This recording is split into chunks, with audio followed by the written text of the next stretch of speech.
Hi friends, my name is Bhavya Mangla. I'm IATF qualified auditor doing audit for the automotive sector for the last 18 years. I'm again back with a very interesting topic of my series in training, and this particular topic is about how to calculate return on investment for the training.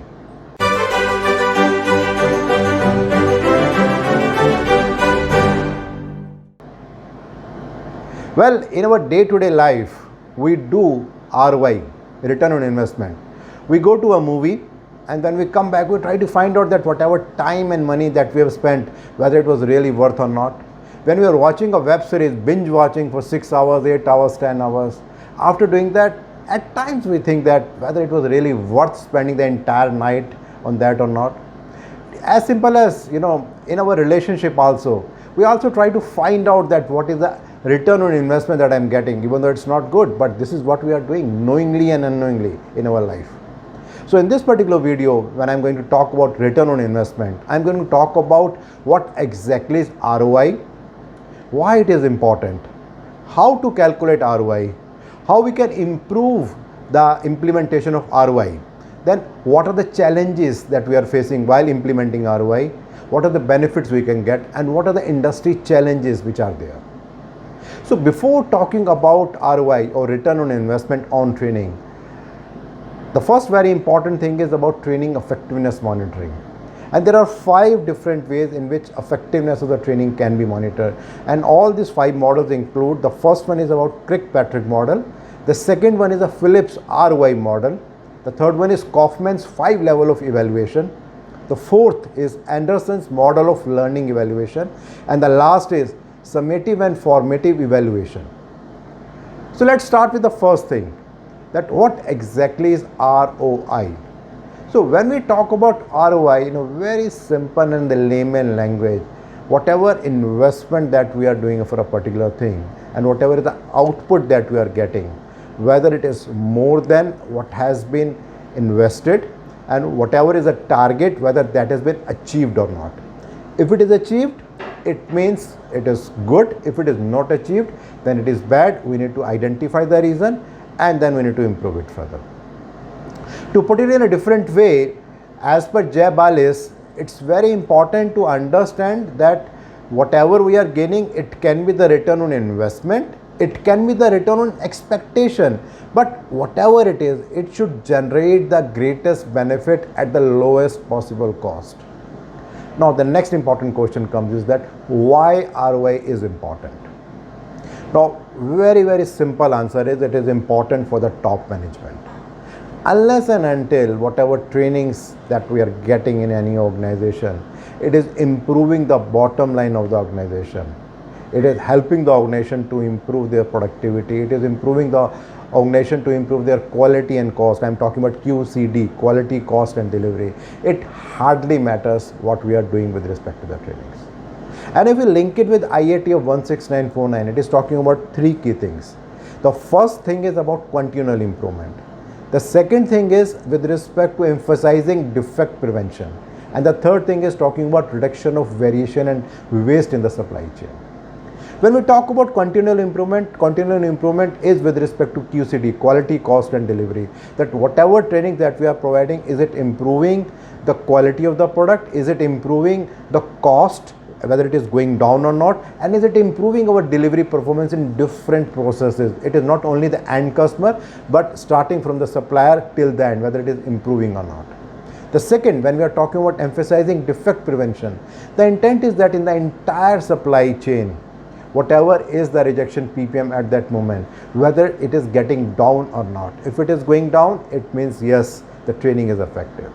Similarly, the third and the very important point, reduction of variation and waste in the entire supply chain, starting from the supplier till the end user. If the training is helping the organization in reducing the scrap, repair cost, rework cost, the number of complaints are going down, the warranty cost is going down, the recalls are avoided, in that case, yes, certainly we can say that actually the training is effective. And if you see it from the perspective of the participants who are attending the training, there are two key objectives. The first is whether their knowledge is enhanced by getting that particular training, and the second is with that knowledge, whether they are being able to implement that knowledge in their day-to-day life, and in that way, is it benefiting the individual as well as is it benefiting the organization or not. That brings point number 3. How to calculate ROI? I think this is a very, very important question that is there in everyone's mind. Now, as I said earlier, the calculation is very, very simple. That whatever money that we are investing, against that, whatever is the output that is coming, we need to see the gap between that. So if we see a simple formula, it is talking about the return divided by the investment, and if we take a percentage, it is going to talk about the ROI.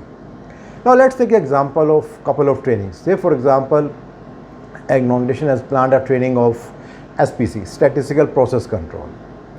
Now the most important thing is that why this particular training is being identified. So it should link with the business objectives of the organization. Now as for the business objective, it is being specified that we need to reduce the variation and waste in the entire supply chain. Now to reduce that, we need to improve the process variations. Because of the process variation, the end process rejection is very high, and at time that rejection is going to the customer also. So to achieve that, it is being identified that we have to give training people about the statistical tool, and by using that, before the problem is happening, we'll identify that that problem is going to come and we can take some action on that. So once the organization is clear that this exactly what they want to achieve. Say for example, at the moment the in process rejection is 1000 ppm and our target is to bring it down to the 500 ppm, and one of the tool is SPC in that. So we identify the people who can deliver that particular kind of output by implementing the SPC. Before giving the training, we tell the people that this is what is expected from you, that after implementing this training in the coming 6 months, the ppm of the in-process rejection should come down from 1000 to 500. Then the training should be provided to all those people, and once training is provided, then from step to step it should be seen that whether actually it is resulting in the reduction of the rejection or not. If it is happening, yes, we can say the ROI is positive. If it is not happening, then we have to find out that what's the reason behind that. Something similar is we can take example of communication skills, that we are providing a training with respect to the communication skill. Now first of all, we need to identify that from where this training is coming out. Now one of the very important objectives of the organization is to increase the business share in the market and to get some new market. So while reviewing that, one of the key gap that was coming is that the people in the sales don't have that much of good communication skill. Because of that, they are not being able to share the differentiators that the organization is having in comparison to their competitor. So the communication skill is being identified. It's a soft skill training. Now people are being told that once we are going to give you this training, it should result in increase in sale. It should result in enhance customer satisfaction. It should help the organization in making the customer more satisfied than the present level. So some benchmark targets can be defined at that moment, and then the right people should be identified, and then they should be given the training. And once the training is being given, maybe at a span of 3 months, 6 months or 12 months, depending upon the kind of training which has been given and the way in which it is to be monitored, then it is to be seen that whether the customer complaints are getting down, whether we are getting the new business opportunities, whether the customer satisfaction level is improving or not. If it is happening, then yes, we can say yes, the training is effective. But if it is not happening, so it means there is some problem either in identification of the people or in execution of the training, or maybe the way in which we have identified the objectives in the beginning. We need to work on that. Well, once we identified that, then that brings the next point, that how the training effectiveness can be improved. Because at many times it is being observed that whenever we are monitoring the training effectiveness, especially in terms of return on investment, we find that it is not working. So we need to first of all identify the first and the most important thing is that what exactly we want to achieve from a training. Once we identify that, then we need to also identify that what the people need to do differently so that that target can be achieved. And then bring the point number 3, that what kind of knowledge and skill that needs to be provided to those people so that they can get those knowledge and they can implement that. And then comes the fourth and the most important point is that how to design a training program which can give this particular thing.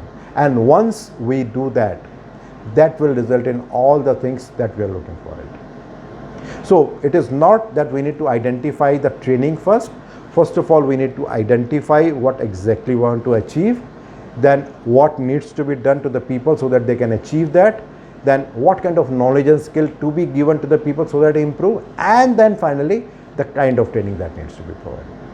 So that brings the next point, that what are the possible benefits that organization can gain in case they effectively implement the training. So again, as I said earlier, there are three key things: continual improvement, reduction of variation and waste in the supply chain, and emphasizing defect prevention. So when the organizations effectively implement that, it results in cost efficiency, increased in the employee retention, increased production, high morale. It leads to the reduced waste, increased sale, the quality rating gets improved, the customer satisfaction gets improved, and so many things happen with respect to that. Now in the last, talking about what are the key industry challenges with respect to the present times. The first and the foremost is, are we clear about our business objectives, that what we want to achieve, and are we identifying training as per that? Now the second point is, even when we identify the training as per that, are we identifying the people as per what we need to achieve? Because at times, whenever trainings are identified for the people who need to get, it is not about that who should get the training, it is that just fill the number because there is some target to achieve. Then the point number 3 is that whether people are clearly communicated that what is expected from them before the training is given. And the next important point is that whenever we are giving training, are we making sure that we are giving the right kind of atmosphere to the people so that they can understand each and everything and they can deliver to their best? And the fifth and the most important challenge is how often we actually monitoring that whatever was a target in the beginning, whether that has been achieved or not. So if I do a summary, I talked about what exactly is ROI, return on investment, why it is important, how to calculate ROI, how we can improve the ROI calculation, what are the benefits that industry can get awarded, what are the challenges that industry is facing with respect to that. Well, my next video again will be in the same series, and I'm going to talk about organization knowledge. Regularly, I'm getting a lot of feedback from your side and they are helping me to understand your expectation. So please do continue that. And in case you are liking these kind of videos and blogs, you can always subscribe to my YouTube channel and my website bhavyamangla.com. And in case you want to understand a little bit more about this particular video, you'll find a link below. There you'll find a blog there, and there you find this information in much more detail. Thank you.